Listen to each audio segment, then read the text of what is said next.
OBS Studio best settings for recording, no lag. Hey everyone, today we are diving into the world of optimal recording with OBS Studio. If you have ever wondered how to capture the crispiest and highest quality videos, you are in the right place. Join me as we explore the best settings within OBS Studio to elevate your recording game. Let's unlock the full potential of this powerful tool for creating stunning content. Let's jump right in. Now first things first, if you ever want to download the app itself, just go here to obsproject.com and you can go ahead and choose between the three options here. We have one for Windows, Mac OS, as well as Linux. Now once you're done downloading it, just go ahead and install it. Don't worry, it's pretty simple. And from here, we're going to go ahead and click the start button here, and we're going to go ahead and open graphics settings. So once you're here, you're going to go back and look for OBS Studio. There you go, and we're going to go ahead and open the file location of this particular application. Alright, here, now go ahead and right click it once again and click open file location. From this point forward, you have to remember the name, it's OBS64, and we're going to copy this one here. We're going to go back there earlier and click the browse. Once you've clicked that one, just go ahead and paste what you've copied here earlier. And there you go. Now we can see OBS64. Go ahead and click that one, and this is where we are. Now as you can see, the two applications I have here are high performance. However, for the OBS Studios, it is just allowing Windows to decide. We're going to change that one. Click options, and we're going to choose high performance. So basically, we're going to put more resources into OBS Studio as it is performing.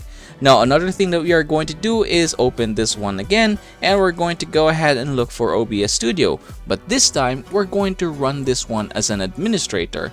Now the reason why we're doing this is because if we execute OBS Studio with administrative privileges, it ensures that the program processes complete permissions to perform any necessary tasks on your computer. Now here is where I am right now, and as you can see, there are already some things that I have added here, but we're going to change this one. We're going to reset this one. Now how do we do that? We're going to go ahead and click File. We're going to go ahead and click Show Settings folder right here. And there you go. So here are all the things that I have. Now I'm just going to go ahead and delete everything here. Alright, and then close this one. Now we're going to go ahead and exit our OBS, and we're going to open it once again, but this time we're going to open it as an administrator. The same thing as what we had earlier. Now as you can see, we don't have a sources right now. There's not even anything in here. Now this is a good thing because we are going to start from the scratch. Now first things first, we're going to go ahead and add the source. We're going to click this one here, and say for example, we're just going to go ahead and add a display capture. So I'm going to go ahead and do that just like so. Click OK, and there you go. So I can now go ahead and basically record my display. Click OK. Alright, there you go. Now that it is there, we're going to go ahead and open the settings. So we're going to click this file here, click settings, and this is where I'm going to start showing you the best recording settings. But again, please remember to do everything that I have showed you earlier before we're going to get into this. Now, from this point forward, we're going to go ahead and hit video here. So for the video settings, we have here base canvas resolution. Again, this is your native computer. So in my case, for example, my PC is at 1080p. Therefore, I choose 1920 by 1080p. Now, for the output or scaled resolution, basically this is what you want to produce. Again, it says itself, it is an output. So we're going to change this one again. In your case, if say for example you want to have your output at 720p, you can definitely do that. But in my case, I'm going to go ahead and choose my native resolution, 1920 by 1080p. So there you go. Now another thing is downscale filter. This is only applicable if say for example you have chosen 720p or even lower than that. For example, I'm going to go ahead, or yeah, basically this one here. Yep, that's the next one, 864. Now, as you can see, the downscale filter is now open. Say for example, if you're going to need the downscale filter, go ahead and click this one and always choose Lanxess. So as you can see, sharpen scaling 36 samples. For the bicubic, you only have here 16 samples. So yep, that's not very ideal. But say for example, you've experienced something bad, then go ahead and change this one to bicubic. So basically, these two are the only choices you have. try to avoid using bilinear or area. It's not really going to give you a very good result. Again, I'm going to go ahead and choose Lanxess, but in my case, we're going to change this one back to 1080p. Now, another thing that is very important is the FPS or frames per second. If you are into gaming, change this one to 60 FPS. So basically a 60 FPS gaming video is going to look really crisp, really amazing.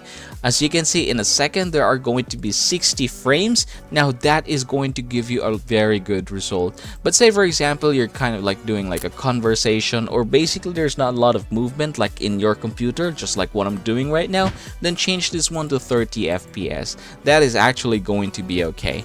Once we're done here, we're going to go ahead and choose output. Now here in the output, instead of simple, we're going to change this one to advanced. Now we're going to go ahead and click the recording, and then we're going to change some things in here.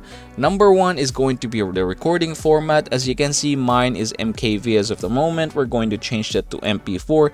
It's widely acceptable and used format, so we're going to use this one.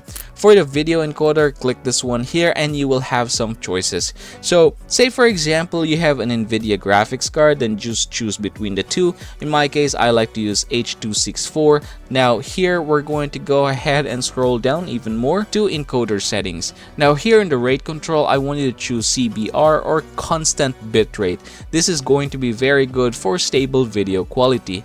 Now here in the bitrate, we're going to go ahead and change this one. So for 1080p, 6000 to 8000 is going to be very much suitable. So we're going to go ahead and start with say for example 6000.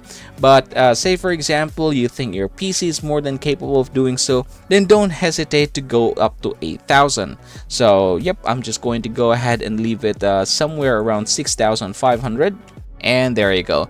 Now keyframe interval, we're going to go ahead and change this one to 2 for regular recordings, and then we're going to go ahead and change the preset also here.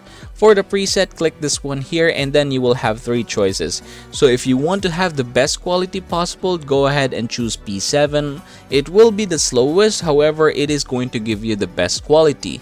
Now try to choose between the 3 options here, which will give you the best result according to your PC. Again, each PC is different, so go ahead and try to choose between them. In my case, P6 is going to be okay. Now once we're done here, we're going to go ahead and click audio. Now for the audio bitrate, let's change this one to 320. I'm going to go ahead and use track 1 and track 2. However, if you're going to go ahead and use 3, 4, or 5, you can definitely do that one. Alright, just like so. And yep, another thing is name this one. This is very important. So this one is for my mic or audio recording, and this one is going to be for my desktop. Or if you have a game, you can definitely do that one. Say for example, if this is your game, name this whatever game you're playing. Say for example, if it's a Valorant, you can definitely do that one. And if you have music, you can definitely do that. Say for example, there is a need for you to add an extra music, you can do that one. And go ahead and do the same thing for all the others here. And once we're done here, we're going to go ahead and jump to audio settings, which is what we have here. Now for the sample rate, choose between the 2, but 48 kilohertz is going to be the best one for you. For the channels, choose stereo. Make sure that it is stereo. Now once we're done here, we're going to go ahead and click advanced. And here in advanced, we're going to go ahead and change this one to above normal. Or you can also change it to high for better performance when recording. So above normal is going to be okay for me. And then for the video, make sure that you are having these settings here: Direct 3D 11, for the color format NV12, and then for the color space 709. Color range, we're going to change this one to full. It's very important because we want to have as much color as possible. We want it to be as accurate as it can be. And yep, that is basically how you're going to do it. From this point forward, don't forget to hit apply, click OK, and then it's time for you to test this. As we wrap up, you now have the keys to unlock the full recording potential of OBS Studio. These settings will help you produce top-notch content, whether you are into gaming, tutorials, or any other creative endeavor. Don't forget to fine-tune these settings based on your preferences and hardware capabilities. Thanks for tuning in and happy recording. If you found this video helpful, be sure to like, subscribe, and stay tuned for more content creation tips. Until next time, take care and keep creating.